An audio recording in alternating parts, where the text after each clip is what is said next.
ସେମିତି ବି ବିଚାର ରୋଗରେ ପଡି କେତେ ଛଟପଟ ହଉଥିଲା। କୋଉ ଦିନ ତା ଜୀବନ ଚାଲି ଯାଇଥାନ୍ତା ସେଟା ଭଗବାନଙ୍କୁ ଜଣା। କିନ୍ତୁ ସେତକ ବି ଯୋଉମାନେ କରେଇ ଦେଲନି ତା ଆୟୁଷ ପୁରିବାକୁ ତମମାନେ ବାହାରେ ପଠେଇଦେଲ। ଗୋଟେ ଭଉଣୀ ଆଖି ଆଗରେ ତା ଭାଇଟାକୁ ତମମାନେ ମାରିଦେଲ। କେମିତି ସହିଥାନ୍ତି ମୁଁ ଗୋଟେ ପଥର ଛାତିକି ପଥର କରିବା ପାଇଁ ଚେଷ୍ଟା କର। ତୋ ଭାଇ ମୋ ରାସ୍ତାରେ କଣ୍ଟା ଥିଲା।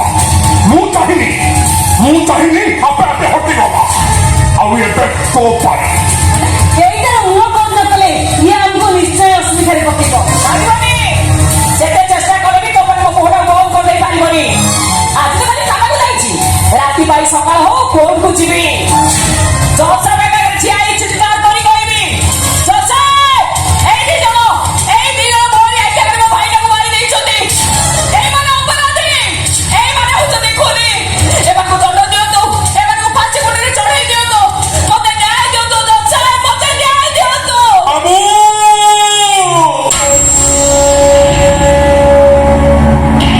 ଅନ୍ତରକି ଦୟା କର ବାବୁ। 4 ଦିନ ହେଲା କିଛି ଖାଇନି। ପେଟରେ ମୋର ନାହିଁ ଦାନା ଅଛି ଭାରି ଭୋଗିଲା। ଆଉ ସେଇଥିପାଇଁ ମୋ ମୁହଁ ଆଖି ଶୁଖିଲା।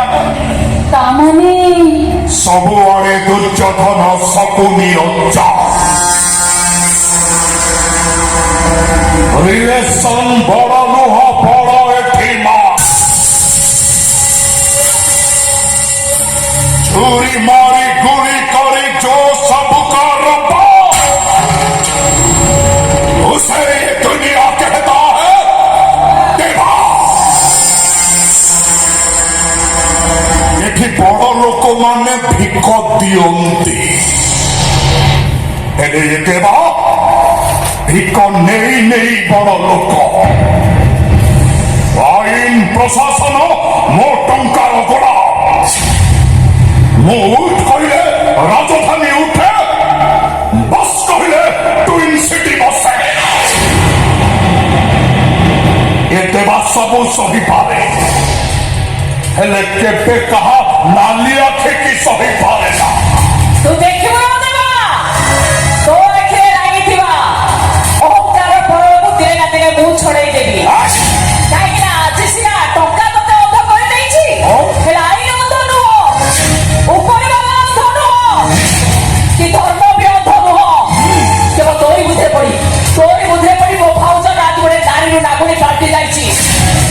ଆଉ ତୋ ଆଖିରେ ଲାଗିଥିବା ଅହଙ୍କାର ପରକୁ ଖୁବ କମ ଦିନ ଭିତରେ ଦିନେ ନା ଦିନେ ମୁଁ ଛଡେଇ ଦେବି।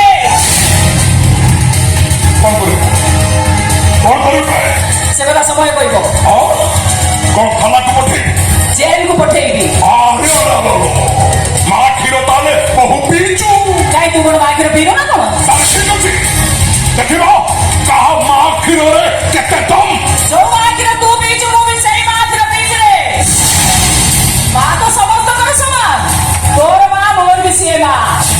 କିନ୍ତୁ ଫରକଟା ଏତିକି ଯେ ମାର ଅର୍ଥ କଣ ତୁ ଜାଣିନୁ। ମା ପଡିଆ କଣ ତୁ ଦେଖିନୁ।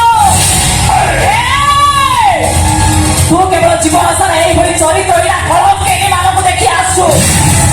ଯଦି ମାର ଅର୍ଥ କଣ ବୁଝିଥାନ୍ତୁ, ମା ପଡିଆ କଣ ଜାଣିଥାନ୍ତୁ, ତାର ଗୋଟେ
ଦେଖି ଯାପ ଶୁଣଲି ସାରି ଟୋକିଓ ମେମୋରି ପାର୍କଟାକୁ ମାନିବାକୁ ପଡିବ।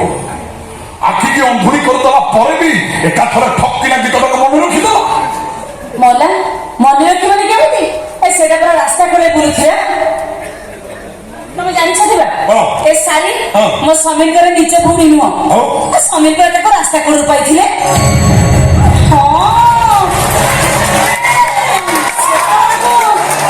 ସେତେବେଳେ ସେଟା 10-12 ବର୍ଷ ହେଇଥିଲା ମୋ। କଣ କହିଲ ତମେ? ସେତେବେଳକୁ ସେ 10-12 ବର୍ଷ ହେଇଥିଲା। ଆଚ୍ଛା ତା ଆଉ କିଏ ଥିଲେ? ବାପା, ବୋଉ, ଭାଇ, ସେ କଣ ସେମାନଙ୍କୁ ଖୋଜିଲାନି?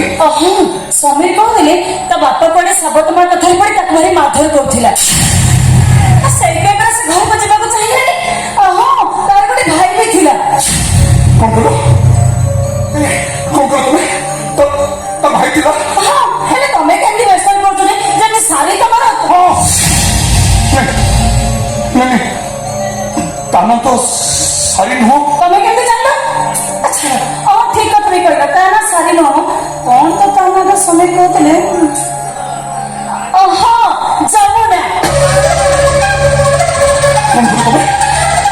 ତା ନାଁ ଯମୁନା? ଆମ ସମୀର ତା ନା ଶାଢ଼ୀ ଦେଇଛନ୍ତି ନା। ତମେ ଗୋଟେ କଥା ଜାଣିଛ?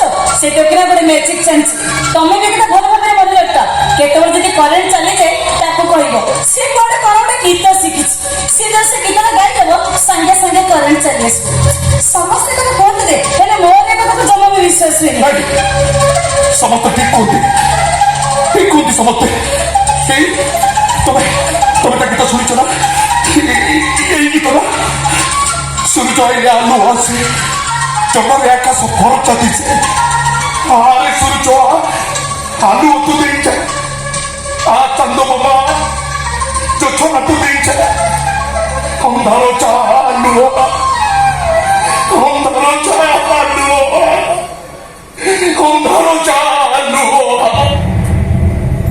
এই গীত না? এই গীত তো এটা তমে কেমনি জানলো যে? ଚାଲି ଯାଅ ମୋ ସାମ୍ନାରୁ।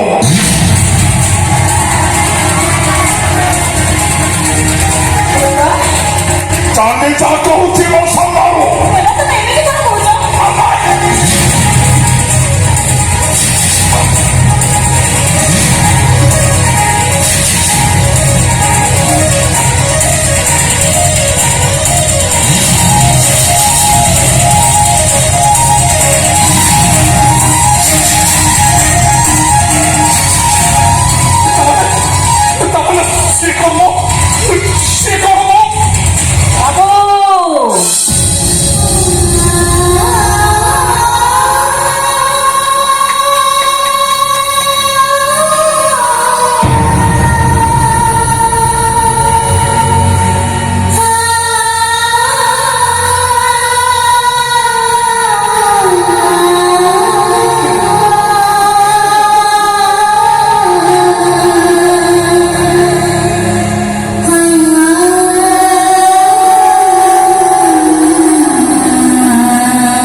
ନୂଆ ନୂଆ ଆମ୍ଭ ହେଇଛି ତ ଜାଣିପାରିଲିନି ପଡ଼ିବ ବୋଲି।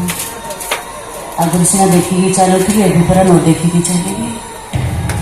ଆଗରୁ ଆଲୁଅରେ ଚାଲୁଥିଲି, ଏଣେକି ଅନ୍ଧାରରେ ଚାଲିବି। ହେଲେ ଆପଣ ଯାହା ବ୍ୟସ୍ତ ହୁଅନ୍ତନି ବାବୁ।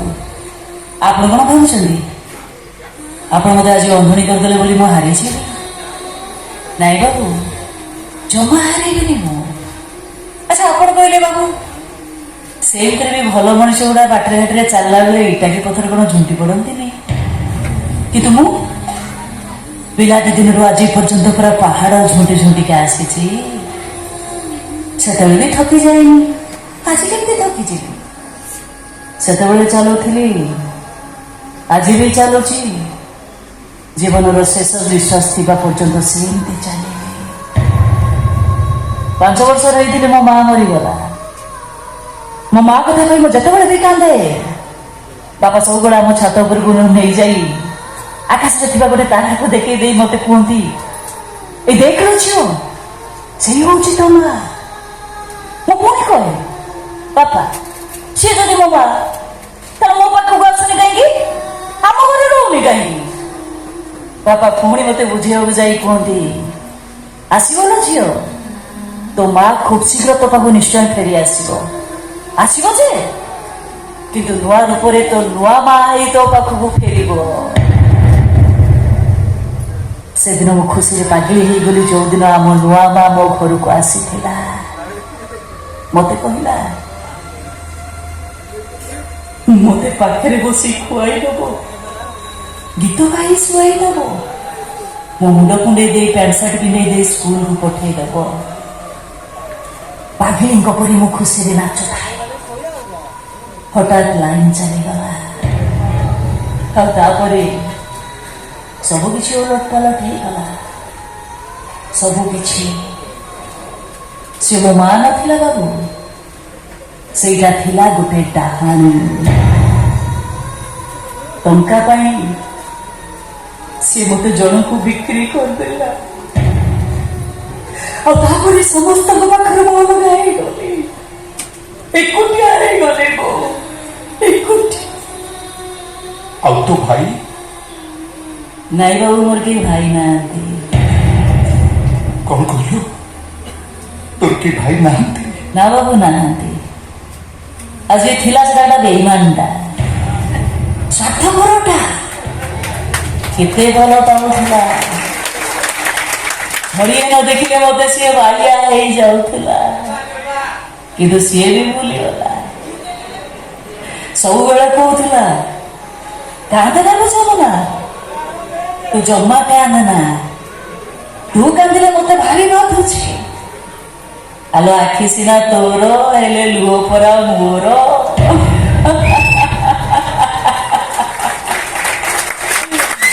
20 ବର୍ଷ ହେଇଗଲାଣି, ଥରୁଟିଏ କଣ ତାର ମୋ କଥା ମନେ ପଡେ? ମୁଁ ସିନା ଝିଅ ପିଲାଟା, ହେଲେ ସିଏ ପରା ପୁଅ ପିଲାଟା। ଖୋଜି ଖୋଜି କଣ ଥରୁଟିଏ ଆସି ମୋ ପାଖରେ ପହଞ୍ଚି ପାରୁନଥାନ୍ତା, ଆଉ କହିନଥାନ୍ତା, ଆଲୋ ଏଇ ଯମୁନା, ମୁଁ ହଉଛି ତୋର ସେଇ ହଜି ଯାଇଥିବା ଦେବୁ ଭାଇ। କହିବା କଥା ସିଏ, ଆସିବା କଥା। ନାଇଁ ବାବୁ, ସିଏ ବି ମତେ ଭୁଲି ଯାଇଥିବ, କାହିଁକି ଆଉ ଆସିବ? ଭୁଲି ଯାଇଥିବ ସେ। ଆଉ ଏକଥା ମୁଁ ଭଲ ଭାବରେ ଜାଣିଛି ବାବୁ, ଆଜି ମୋ ଭାଗ୍ୟ ଖରାପ, ଆପଣଙ୍କ ଭାଗ୍ୟ ଭଲ, ମୋ ଦେବୁ ଭାଇଟା ଆଜି ମୋ ପାଖରେ ନାହିଁ। ମୋ ଦେବୁ ଭାଇ ଯଦି ଆଜି ମୋ ପାଖରେ ଥାନ୍ତା, ତାହେଲେ ଆପଣ କଣ ଆଜି ମତେ ଅଙ୍ଗୁଳି କରିପାରିଥାନ୍ତେ? ମୋ ହାତରେ ଏ ଥାଳି ଆଉ ଏ ବାଡ଼ି ଧରେ ନେଇ ପାରିଥାନ୍ତେ? ଆଉ ସିଏ ଆପଣଙ୍କୁ ଛାଟେଇଥାନ୍ତା? ନାଇଁ ବାବୁ, ଆପଣଙ୍କ ଛାତିରୁ କଲିଜାଟାକୁ ସିଏ ଓଟାରି ଆଣିଥାନ୍ତା, ମାରି ପକାଇଥାନ୍ତା ଆପଣଙ୍କୁ ସିଏ, ଆଣି ଟିକ୍ ଟିକ୍ କରି ଫୋପାଡ଼ି ଦେଇଥାନ୍ତା ଆପଣଙ୍କୁ। ମୋ ଦେବୁ ଭାଇ ମାରି ପକାଇଥାନ୍ତା ଆପଣଙ୍କୁ, ପକାଇଥାନ୍ତା ସିଏ, ଛାଡ଼ି ନଥାନ୍ତା, ମାରି ଦେଇଥାନ୍ତା ଆପଣଙ୍କୁ। ଭୁଲିଗଲା ବାବୁ, ଏତେ ବର୍ଷ ପରେ ମୋ ଭାଇ କଥା ମନେ ପକେଇଦେଲେ ତ ମୋ ଭାଇ ଉପରେ ଥିବା ରାଗଟା ମୁଁ ଆପଣଙ୍କ ଉପରେ ସୁଝେଇଦେଲି। ମତେ ଆଉ ମାତର କରିବେନି ବାବୁ, ସେମିତିରେ ବି ମତେ ଭାରି କଷ୍ଟ ହଉଛି, ମତେ ଆଉ ମାରିବେନି। ଆଉ ଆପଣ ମତେ ଯୋଉ କଥା ଧରେଇ ଦେଇଛନ୍ତି, ମୁଁ ଭିକ ମାଗି ଚଳିପାରିବି ବାବୁ। ପିଲାଦିନରୁ ମୋର ଅଭ୍ୟାସ ଅଛି, ମୁଁ ଭିକ ମାଗି ଚଳିପାରିବି। ଆଉ ଆପଣ ମତେ ଯେମିତି କହୁଛନ୍ତି ମୁଁ ସେମିତି ଭିକ ମାଗିବି। ମୋ ପେଟ ପୋଡ଼ିଯାଏ ଭୋକ ବିକଳରେ, ষাঠিয়ে কোটি রান্ধু বাবারে মো বড় দেউলিয়া বন্ধু বাবু মানে বন্ধুটিটাকে ଟିକେ ଦୟା କରନ୍ତୁ ତିନି ଦିନ ହେଲାଣି ମୁଁ କିଛି ଖାଇନି ମତେ ଭାରି ଭୋକ ହଉଛି ମତେ ଗୋଟେ ଭିକ ଦିଅନ୍ତୁ ବାବୁ ମାନେ ଇଏ ବନ୍ଧୁଟିକି ଟିକେ ଦୟା କରନ୍ତୁ ମତେ ଟିକେ ଭିକ ଦିଅନ୍ତୁ ବାବୁ ମାନେ ମତେ ଟିକେ ଭିକ ଦିଅନ୍ତୁ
ମୁଁ ଯୋଉ ମହାପାପ କରିଛି ତୁ ମତେ କ୍ଷମା କରନା ତୁ ମତେ